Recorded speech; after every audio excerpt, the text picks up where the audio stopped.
কক্সবাজারে রোহিঙ্গা ক্যাম্পে এসে টার্কিশ বংশোদ্ভূত জার্মান ফুটবলার মেসুত ওজিল একেবারে ভিন্ন রকম একটা দিন কাটিয়েছেন। রোহিঙ্গা শিশুদের সঙ্গে গল্প আড্ডায় মেতেছিলেন ওজিল। গাছ লাগিয়েছেন, রোহিঙ্গা ফুটবল টুর্নামেন্টের ফাইনাল খেলে করেছেন একটা অ্যাসিস্টও। এরপর রোহিঙ্গা ফুটবলারদের সাথে বাঁধ ভাঙা উল্লাস। 2 দিন বাংলাদেশে প্রাণ খুলে উপভোগ করেছেন ওজিল। জানিয়েছেন এদেশের মানুষ কতটা অসাধারণ। সেই সাথে 2014 বিশ্বকাপে আর্জেন্টিনাকে হারানোর স্মৃতি মনে করিয়ে দিতেই আবেগে আপ্লুত হয়ে পড়েন Mesut Ozil.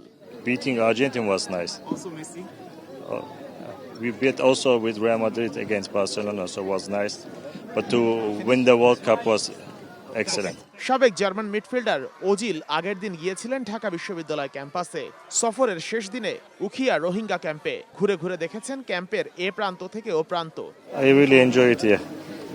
It's nice to meet those people here, to understand the culture. Also, I was in Dhaka. Now I'm here, so I had always very nice welcome from them, and I really appreciate it. এই সফরে ওজিলের সাথে ছিলেন তুরস্ক president Recep Tayyip এরদোয়ানের ছেলে Bilal Erdogan. ব্যক্তিগত jet বিমানে চড়ে তারা বাংলাদেশে এসেছেন। এরদোয়ান পুত্র ঘোষণা দিয়েছেন বাংলাদেশ থেকে সরিয়ে নেয়ার ব্যবস্থা করা হবে রোহিঙ্গাদের। রোহিঙ্গা শিশুদের সঙ্গে ইফতারির পরই পুরো বহর ফিরে গেছে। ঢাকা হয়ে তারা যাবে তুরস্কের রাজধানী ইস্তাম্বুলে।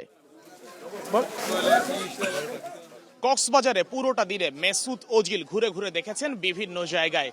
ফুটবল মাঠ থেকে স্কুল, কলেজ সহ বিভিন্ন জায়গায় গেছেন রোহিঙ্গা ক্যাম্পে। সেখানে রোহিঙ্গা শিক্ষার্থীদের সঙ্গে কথা বলেছেন, গল্প করেছেন, খেলেছেন ফুটবল। সব মিলে মেসুত ওজিল নিশ্চয়ই বাংলাদেশে দিনটা দারুণভাবে উপভোগ করেছেন।